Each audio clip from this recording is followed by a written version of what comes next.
Welcome back. Thanks for your company this morning. A war veteran is flying high in his effort to help fellow soldiers recover from the trauma of war. Yeah, and while it's not everyone's idea of therapy, teaching them to skydive is helping them in more ways than one and turning their lives around.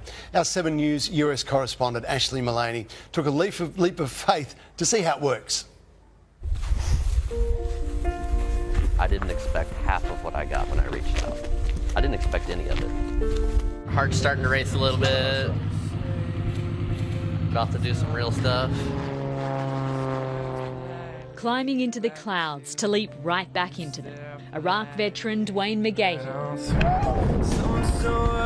You get lost in that moment and you don't think about anything else.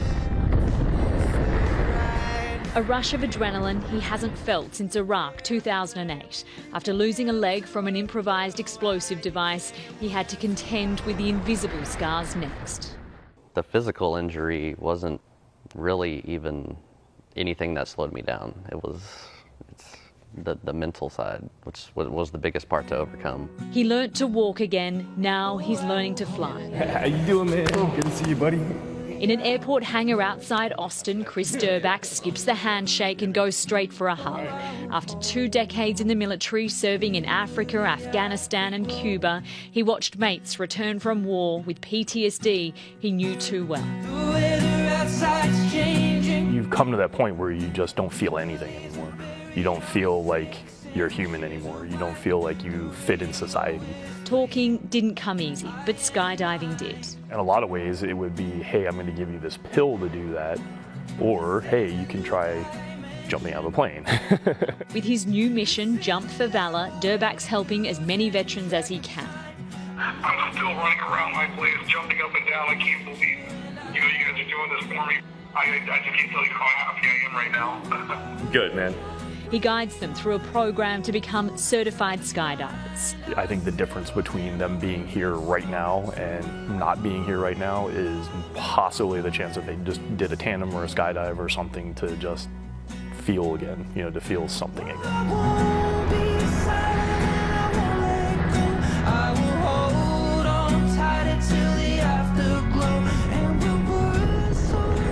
And from there, now we're sitting after the jump on the couch, having some coffee, talking. They're telling me about what bothers them. Flash forward a couple months later, they are actually going to see a counselor because they are now starting to feel more comfortable about talking to somebody on a more professional level. Oh, I will hold on to the afterglow. for the veterans involved in this program, they may have hit rock bottom, but they find peace and a new sense of purpose at 12,000 feet. And I'm told you have to experience it to understand why.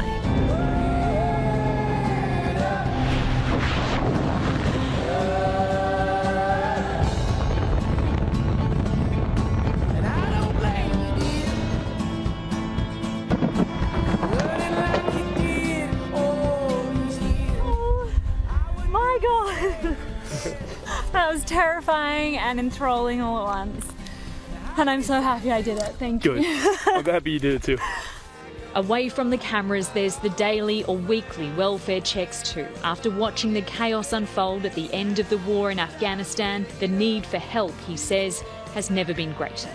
You can't really have emotions when it's life or death, and not everything's life and death, but the mindset, I think, was still there.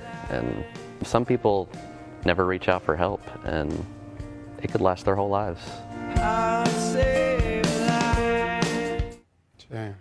to save a life. It's really about saving lives there. Yeah. And we heard there from one of the survivors about the fact that you can't have emotions because it's literally life and death, but then they have to start to return to some form of normality when they get home. And how incredible those people make a difference to other people's lives. Absolutely. Hats off to everyone who devotes their life to helping other people. I just think that's amazing. Good stuff. Great story, Ash. Thank you.